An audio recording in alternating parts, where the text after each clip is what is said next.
I haven't really had a chance to do one of these in a while, but I'm in the car and a lot of times I get extra free time, so I thought that I would address some of the questions that I've been getting from some of the agents that either work with me, are coached by me, or part of my team. So one of the things that I'm hearing is that the market is so competitive, that houses are being sold so fast, and that they're having a difficult time getting their clients into homes or even getting their offers accepted.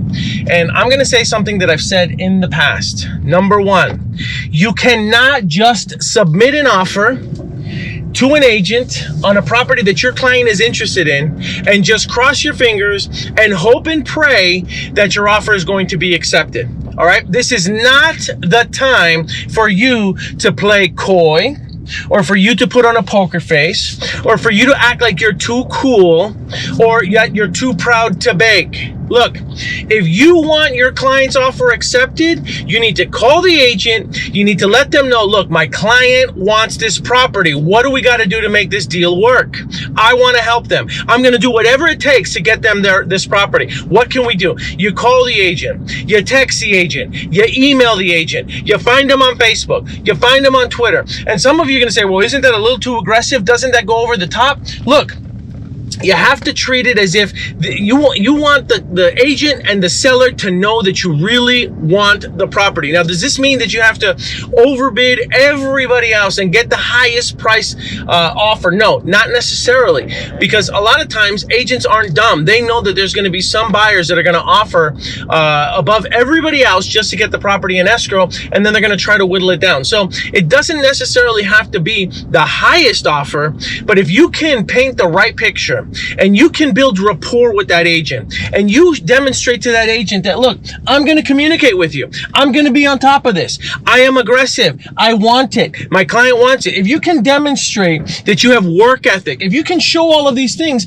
all that's going to do is it's going to make the listing agent feel much more comfortable about accepting your offer, because they know they've got someone who's a hard worker. They know that they've got someone who's going to communicate. So if all things else are equal, and your offer is the same as somebody else's, but you've put forth all this effort to communicate with the agent, you've called them, you've texted them, you've reached out to them, and then you put your lender into contact with them, then it just increases the chances of you getting your client's offer accepted, right? So, I mean, at this point right now with the market that we're in, if I'm representing a client, trust me, I am not too proud to beg. I'm going to get on the phone with that agent, and I'm going to call them and text them until they respond to me. Look, listing agents, I'm a listing agent myself.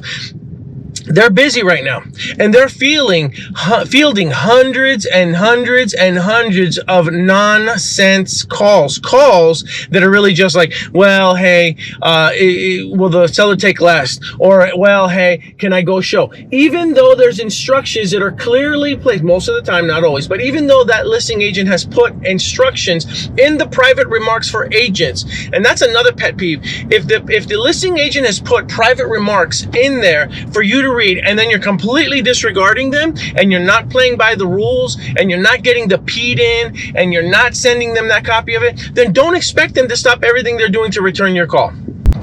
If you're out there and you're submitting offers as a buyer's agent, it is your job to get a hold of the listing agent or of the listing agent's team to demonstrate that your client really wants this, and to show them that you are on the ball. That also means you have to have a good lender partner that you can contact, and tell your lender partner to be reaching out to the listing agent as well, vouching for you, vouching for the client, vouching for their ability to close the loan. These are all things that you can do. Now, these aren't guarantees, but again, if everything else is equal, at least the stuff that I just covered with you is going to set you apart. All right, I wish you the best of luck. Let's get those offers accepted. I'll talk to you guys soon. Bye.